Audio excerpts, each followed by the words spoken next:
Moltes gràcies, senyor alcalde. S'han dit moltes coses ja, però per tots és massa coneguda la situació de l'agricultura en aquests moments. Per aquest motiu, aplaudim les ganes de formació i modernització dels nostres llauradors. Si tant agricultors com regants vilarealencs i valencians estan fent un important esforç econòmic en diverses direccions per aprofundir l'ús eficient dels recursos hidràulics. Personalment, davant d'aquesta situació que em preocupa, m'he reunit amb l'agrupació de regants Pinella i en altres agrupacions de llauradors. L'agrupació de regants Pinella, la mateixa que vostès citen així en la moció, que li puc dir que estic treballant en el tema. Tenim clar que la planificació dels regadius cal que responga a noves orientacions, tant en l'objectiu i les prioritats com en l'execució i la corresponsabilitat de les actuacions.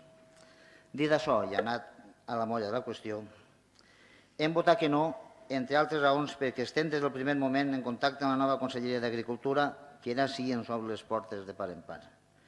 Hem parlat amb Rogelio Llanes, director general d'Agricultura, Ramaderia i Pesca, que du el tema hidràulic, i parlar per a buscar ajudes. Clar que sí, faltaria més.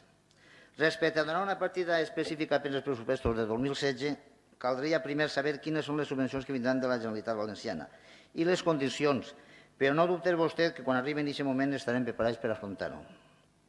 Mire vostè, només vull recordar-li que molt bé després han rectificat el tercer punt, que no és el que han dit vostè avui, no és el que presenten en la fulla. Vull recordar-li que el Consell Agrari serà consultat en el seu moment per a que dissenyi accions de formació i promoció de l'agricultura local. Però també li recorde que és un òrgan consultiu i no de caire decisori, com vostè indica en la moció, que després ha volgut rectificar. Voldria dir-li una cosa, també. En els 16 anys, vostè s'atrevís a dir-nos, a la regidoria d'Agricultura, que dotem de 15 i 20.000 euros per a formacions i tot això. Així tenen, durant els 16 anys que vostès han governat, que donen agricultura, no han donat un duro al Consell Agrari. Així tenen les fulles, però volen. I vostè s'atrevís en 3 mesos que estic així i no sabem ni les idees que tinc, dime que fique 15 o 20.000 euros al Consell Agrari. No ho sé. Això, doncs què vol que li digui?